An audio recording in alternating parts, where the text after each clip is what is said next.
Hello, friend. Welcome to History ZZZ. We are glad you are here. Get comfortable.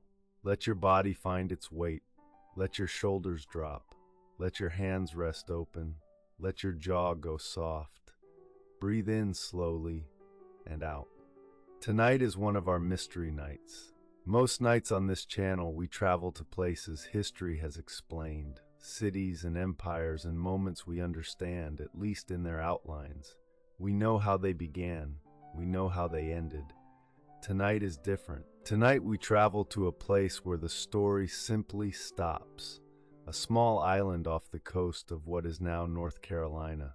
A barrier island. Narrow, sandy, surrounded on one side by the Atlantic Ocean and on the other by the soft gray waters of Pamlico Sound. The year is 1587. 117 people are living here. English men, women, and children, the first families to attempt a permanent settlement in the New World. 3 years later, when a ship finally returns, every single one of them is gone. Not a body, not a note, not a clear explanation, just 2 words carved into wood and 4 centuries of silence. Breathe in. Let's go to the island. Roanoke Island sits in the outer banks of North Carolina, a thin ribbon of land the Atlantic has been building and reshaping for thousands of years. It is not large, roughly 12 miles long, 3 miles wide, surrounded by shallow water on all sides. Today, you can drive to it across a causeway. There is a town there now, a grocery store, a lighthouse, tourists in the summer. But in the 16th century, Roanoke Island was the edge of the known world. From the perspective of any English man or woman alive in 1587, this island was as remote as the moon. The crossing from England took 2 to 3 months by sail. The seas were unpredictable. The destination was unknown. The people who already lived here, the Carolina Algonquian peoples, spoke a language the English had only just begun to attempt. The oak trees on the island were enormous. The marshes were thick with birds. Deer moved through the forests at dawn. It was beautiful, in the way that wild places are beautiful, indifferent to the people inside them. This is where 117 people decided to build their lives. This is where they vanished. To understand why they came, you have to understand what England was in 1587. It was a country full of ambition and anxiety in equal measure. Queen Elizabeth I sat on the throne, brilliant, calculating, and deeply aware that England was surrounded by powers larger and richer than itself. Spain had the New World. Portugal had the New World. England had the idea of the New World and a desperate need to claim it. Explorers were national heroes. The prospect of a permanent English colony across the Atlantic was not just adventure, it was strategy, a foothold, a future. Sir Walter Raleigh had obtained a patent from the Queen to establish that foothold. He would never go himself, he was too valuable in England, but he would fund the expedition and lend his name to it. Virginia. He called the whole territory Virginia, in honor of Elizabeth, the Virgin Queen. The men who volunteered to go were not soldiers or explorers by trade. They were craftsmen, farmers, artists, families. They were people who looked at England, its crowded cities, its limited land, its social hierarchies, and thought, there has to be something else. The New World was that something else. They packed their tools, said their goodbyes, and sailed west into the unknown. This was not England's first try. 2 years earlier, in 1585, Raleigh had sent an expedition to Roanoke. That colony, about 108 men, no families, struggled from the beginning. Relations with the local Algonquian tribes were complicated. Early goodwill eroded into tension. An Englishman went missing. Suspicion led to a raid on a native village. The raid poisoned what trust remained. The colonists ran out of food. They had planted too late and harvested too little. By the spring of 1586, they were desperate. When Sir Francis Drake arrived in the Caribbean, fresh from raiding Spanish settlements and carrying supplies in ships he had no use for, the colonists didn't hesitate. They abandoned Roanoke and sailed home with Drake. A supply ship arrived just weeks later to find the island empty. Raleigh's first colony had lasted less than a year. But Raleigh was not deterred. He tried again. This time he would send families, people with skin in the game, people who had come to stay. He chose a man named John White to lead them. John White was a painter. He had been on the first Roanoke expedition as an artist, tasked with documenting the New World in watercolor.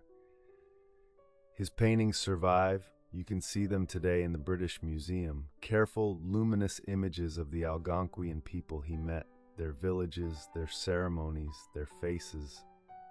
He was observant, sympathetic. He had learned enough of the language to communicate. He had made friends among the coastal peoples, particularly on Croatoan Island, a larger island to the south where a man named Manteo was born. A Croatoan who had traveled to England twice and who would serve as guide and interpreter for the new colony. John White was not a military man. He was a governor chosen for his knowledge and his temperament, not his capacity for force. In the summer of 1587, he led 117 men, women, and children onto ships and sailed west. Among them was his own daughter, Eleanor, and her husband, Ananias Dare. Eleanor was pregnant. They arrived at Roanoke Island in late July of 1587. Within 3 weeks, Eleanor gave birth. They named the baby Virginia Dare, the first English child born in the Americas. For a moment, the future felt possible. The trouble began almost immediately. The colonists had planned to settle further north in the Chesapeake Bay region. But the captain of their fleet, a man named Simon Fernandez, refused to take them any further. He wanted to get back to privateering.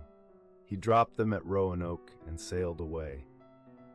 So there they were, on an island they hadn't chosen, in a location that came with the unresolved tensions of the failed first colony. Those tensions surfaced quickly. A colonist named George Howe wandered alone into the marsh one afternoon, crabbing. He was found dead, shot with 16 arrows. The attackers were almost certainly from a tribe that had been targeted in the raid 2 years earlier, old wounds becoming new ones. The colony was already nervous. They had arrived too late in the season to plant enough food. Their provisions were limited. The winter ahead was uncertain. In late August, the colonists gathered and made a decision. They needed more supplies, urgently.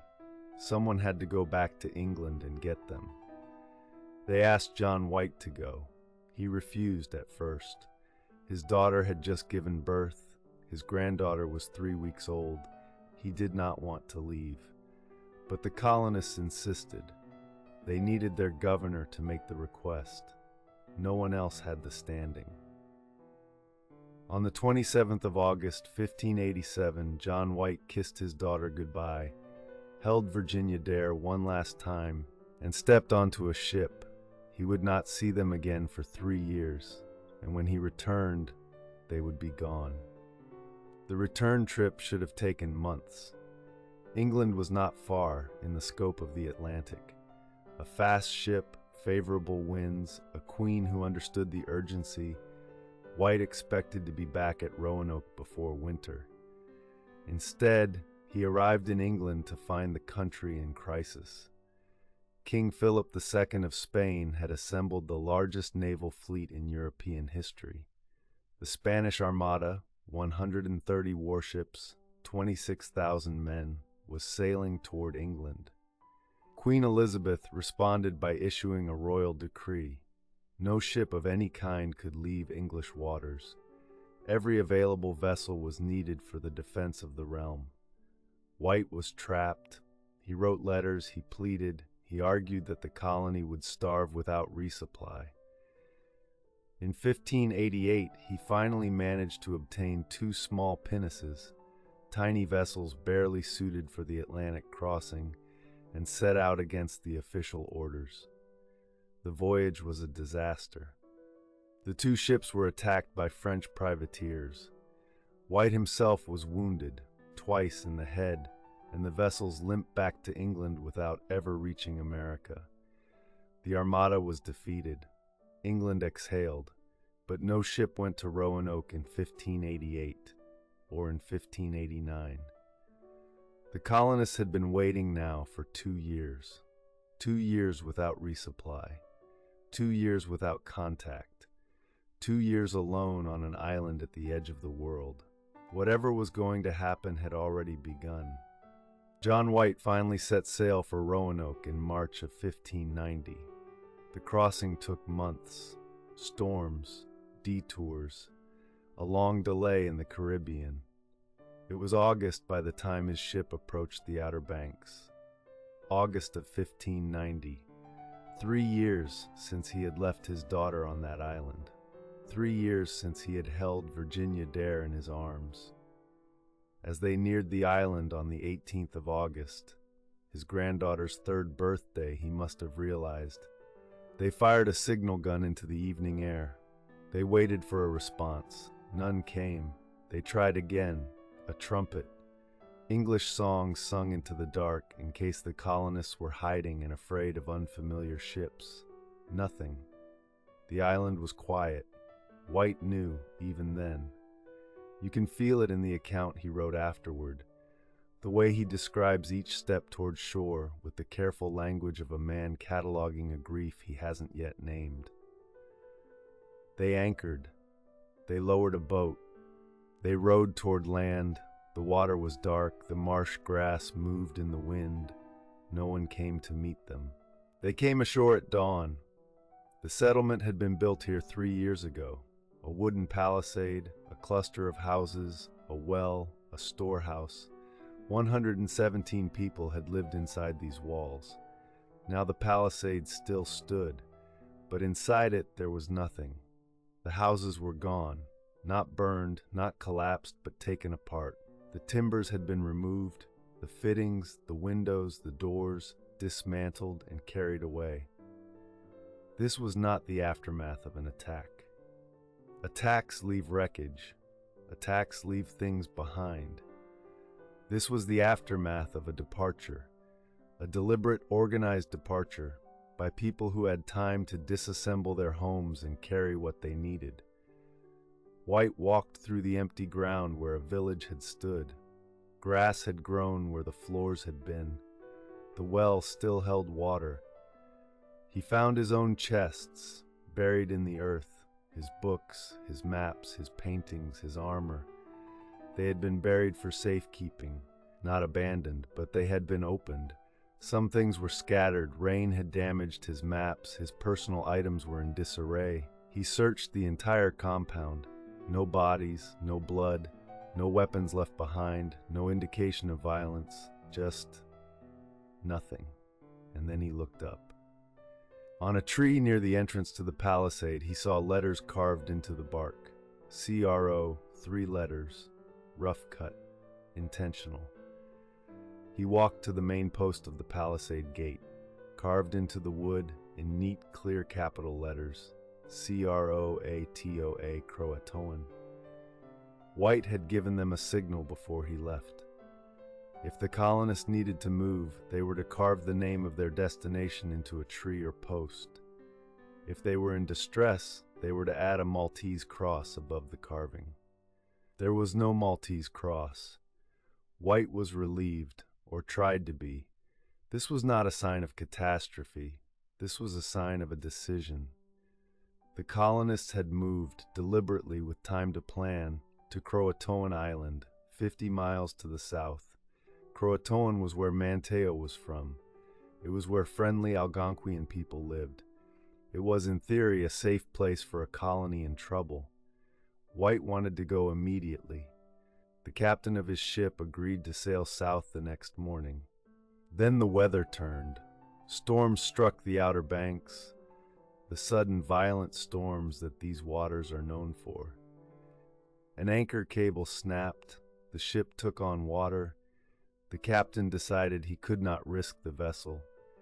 They would have to wait out the winter in the Caribbean and return in the spring. They never returned. The captain sailed for the Caribbean, then for England. John White never went back to Roanoke Island. He would live until approximately 1606. He died having never found his daughter, his son-in-law, his granddaughter, or any of the 113 other people who had entrusted their lives to him. The last lines he wrote in a letter from 1593. I leave off from seeking further for them, committing the relief of my discomfortable company, the planters in Virginia, to the merciful help of the Almighty. That was all. And so began 400 years of silence. The story of the lost colony, 117 people, including a 3-year-old girl, became one of the enduring mysteries of American history. Everyone had a theory. The earliest was White's own. They went to Croatoan Island. They integrated with the local people. They survived. It was a hopeful theory, reasonable, supported by the carving that was clearly meant as a message, not a cry for help. But no one could verify it. Expeditions in the early 1600s, Jamestown colonists who settled Virginia just 20 years later, heard rumors. Native peoples in the region spoke of people who wore European clothes, who had gray eyes, who knew English words. Captain John Smith of Pocahontas fame tried to investigate. The trails went cold. The decades passed, then the centuries. Roanoke Island became a symbol, not just of the lost colony, but of the particular feeling of a story with no ending. A blank page where the last chapter should be. America has very few mysteries from its earliest documented history. Most stories can be traced, argued about, resolved into some version of the truth. This one cannot. 117 people simply ceased to appear in the record, and the silence has lasted ever since. The most persistent theory, and arguably the most plausible, centers on a people who still exist today. The Lumbee tribe of North Carolina. The Lumbee are a Native American people who have lived in the Robeson County area of North Carolina for centuries, about 80 miles from Roanoke Island. They are the largest tribe east of the Mississippi, and they are, by almost every cultural and genealogical measure, unusual. Historians noticed early. The Lumbee had English surnames, not borrowed English surnames, surnames that appeared in colonial records from the Roanoke era. Dare, White, Sampson, Cooper. They spoke English, not an Algonquian language, even before significant colonial contact. Some had physical features, lighter eyes, different bone structure, that suggested mixed European ancestry from very early on. According to their own oral tradition, the Lumbee are partly descended from the colonists of Roanoke Island. Genealogical and DNA research has been conducted, though inconclusively. The genetic record is complicated by centuries of intermarriage and migration, but the cultural markers remain striking. If the colonists did walk off Roanoke Island and head south, following the Croatoan word they had carved, and if they found their way eventually to the mainland interior, integrating with existing communities, having children, speaking English, carrying their surnames forward, the Lumbee might be exactly who history has been looking for. Not a tragedy, a survival. One that simply looked different from anything the English expected to find. In 2012, researchers made an unexpected discovery. They were examining one of John White's original watercolor maps, the maps he had drawn during the first Roanoke expedition in 1585. These maps were held in the British Museum and had been studied for centuries. But when this team used light analysis technology to examine a patch on the map, a small four-pointed star symbol that had been covered by paper, they found something underneath, a symbol, a fort symbol, drawn in a location that corresponded to a site about 50 miles inland from Roanoke, on the shores of Albemarle Sound. This came to be called Site X. The First Colony Foundation, a nonprofit research group dedicated to finding the lost colonists, began excavating Site X in earnest. What they found was remarkable. Pottery fragments that appeared to be English in origin, the kind used by early colonial settlements, mixed with Native American pottery from the same period. Not a pile of English objects, not a Native American site with some European intrusion. A mixing, two material cultures intertwined in the same soil layer. The kind of mixing you get when two peoples live together.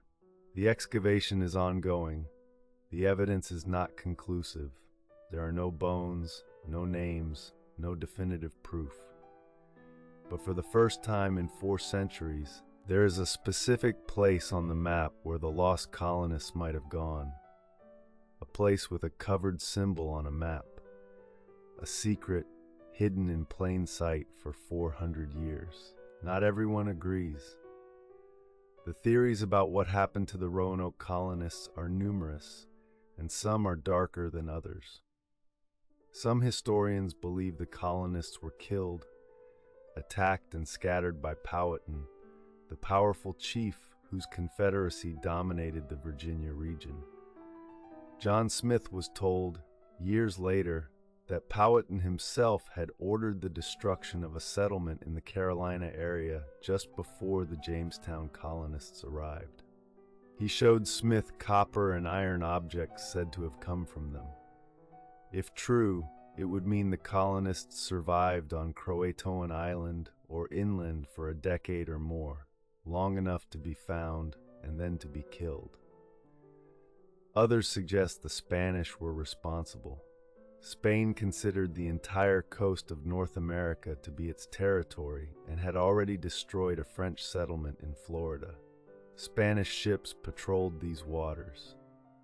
A small English colony would have been a provocation. There are records of a Spanish expedition searching for the colony in 1588. Whether they found it and what they did if they did, unknown. Disease, starvation, a storm that swept the island clean. None of these theories can be ruled out. None of them can be confirmed. The island gives nothing away. It simply holds the secret, indifferent, the way islands do, surrounded by water, open to the sky, keeping its counsel across the centuries. Of all the names from Roanoke, one has never been forgotten. Virginia Dare. She was born on the 18th of August, 1587, the first English child born in the Americas, the granddaughter of the governor, the daughter of Eleanor and Ananias Dare.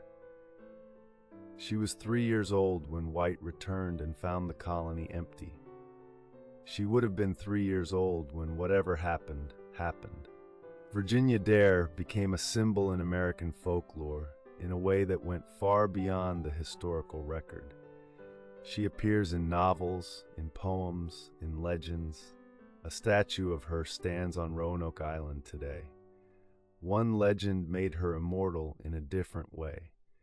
A Native American story that a young woman with strange powers, with a foreign quality, with a spirit the local people could not fully explain, moved among the coastal tribes in the early decades of the 1600s. The story is probably not about Virginia Dare. It cannot be proven to be. It likely emerged later, a story shaped to fill a silence. But we fill silences with stories. We always have. A 3-year-old girl born at the edge of the world in a colony that would disappear, she became everything we pour into the unexplained. Hope, loss, the fragility of the new, the refusal of history to always give us endings. Whatever happened to Virginia Dare, she lived. We know that much. For at least 3 years she lived. There is something to be said for what we do know. The colonists did not panic. The evidence of the site, the dismantled houses, the buried chests, the single carved word, points to an organized departure. People with a plan. People who packed what they could carry, took down their shelters, buried what they could not bring, and left a message. This was not a flight. This was a decision. Whatever threat or pressure moved them, hunger, hostility, the 3-year absence of their governor, the realization that no help was coming, they faced it together and they moved together. 117 people, including children, including a 3-year-old named Virginia. They walked out of that settlement and into the trees, heading somewhere they believed was safer. The oak trees on Roanoke Island are very old. Some of them were standing when the colony was there. They have seen 4 centuries of storms and settlers and searchers and tourists with cameras. If those trees could speak, they would know where the colonists went. They watched them go.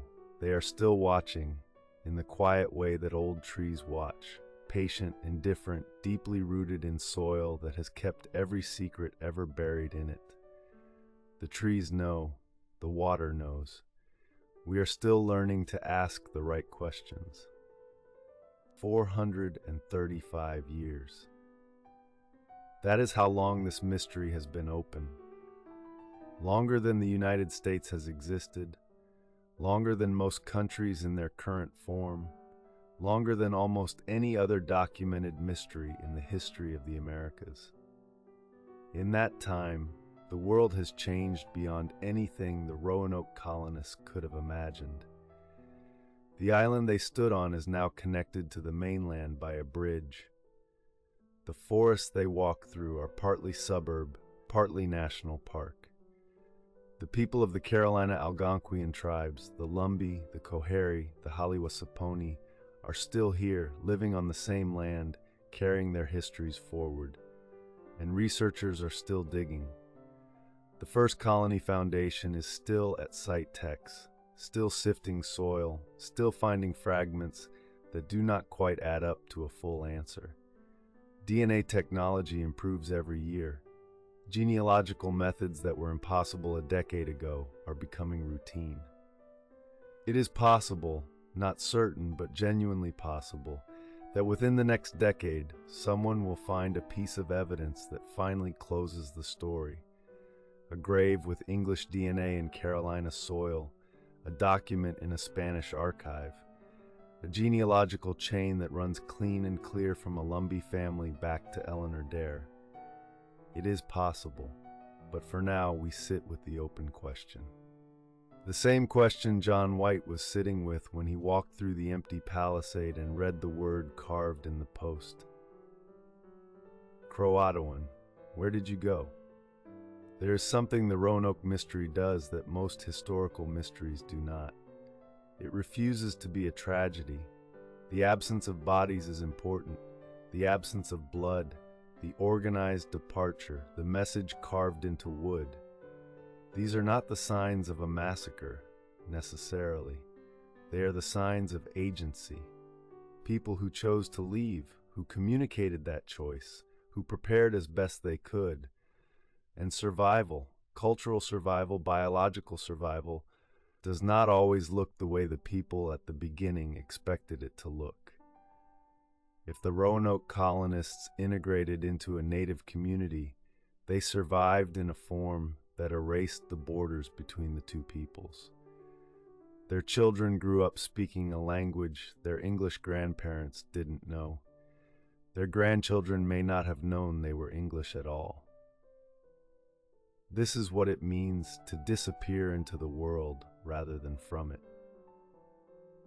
The story we tell about Roanoke is a story of loss, of mystery, of the swallowing silence of history, and it is all of those things. But it might also be a story of adaptation, of 100 people doing what humans have always done in impossible situations, finding the people nearest to them, making terms, building something new from the materials at hand.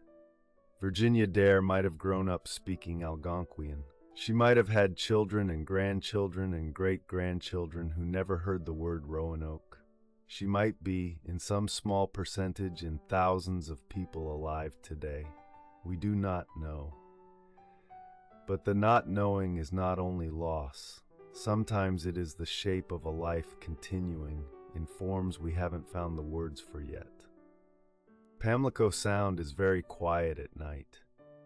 It is a vast, shallow body of water, separated from the Atlantic by the thin barrier islands of the Outer Banks. The water is dark and smooth when there is no wind. The stars come down to the waterline and reflect back, doubling themselves in the stillness. On clear nights, you can hear the ocean on the other side of the barrier islands. Not a roar, a murmur, the persistent suggestion of something larger than the bay. The marsh grass moves even when there seems to be no wind. It has its own slow rhythm. The birds here are extraordinary. Herons and egrets and osprey, the same species that were here 400 years ago, unchanged, indifferent to the centuries. They nest in the same trees. They fish the same shallows. If you stand on the shore of Roanoke Island on a clear night in August, the air smells of salt and marsh and pine. The water moves against the bank with a soft, repetitive sound that has not changed since 1587. The same water John White heard when he returned in the dark, calling into the silence. The same water that received no answer. That sound is still there, patient, constant, carrying nothing forward but itself. Let the mystery rest now. You have held it long enough for tonight. Let the island settle back into its quietness. The marsh grass, the old oaks, the dark water of the sound. Let the carved word dissolve back into the wood. Croatoan, a name, a direction, a message from people who wanted to be found. Maybe they were. Maybe the descendants of those 117 people are alive right now, sleeping in houses in North Carolina, carrying DNA they don't think about.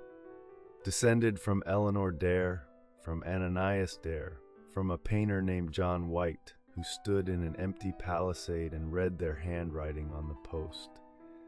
Maybe the mystery is not a hole in history. Maybe it is history, doing exactly what it does, continuing past the point where the documents stop, through the silence, into the living present. Let your breath slow. Let the sound of the water come in, that soft, repetitive presence that has been here for centuries and will be here after we are all gone. The stars over Pamlico Sound are very clear. The marsh is quiet. The oaks are standing. Everything that can be found has been found for tonight. Rest now. Let your body go heavy. Let the mystery dissolve, not solved, not answered, but set down gently on the shore. It will be here when you come back to it. The questions that have no answers are patient that way. They wait. Let your breath find its own rhythm. In through the nose, slow and full. Out through the mouth, slow and complete. In, out. The island is quiet now. The water is dark and still. Somewhere, perhaps, the descendants of 117 people are sleeping tonight, carrying a history they may never know, alive in a form no one in 1587 could have predicted. That is what survival looks like sometimes. Unrecognizable, quiet, continuing, like breath, like water, like sleep, coming now, taking you somewhere quiet and deep, where the questions rest and the body remembers what it was made for. Thank you for spending tonight on Roanoke Island. thank you for holding the mystery with us. If you found your way to sleep before the end, that is exactly right. That is the whole point. History ZZZ will be here when you wake up. There are other mysteries, other empires, other islands at the edge of the world. We will go to all of them together, one slow night at a time. Sleep well, friend. Sleep deeply, and we will see you next time.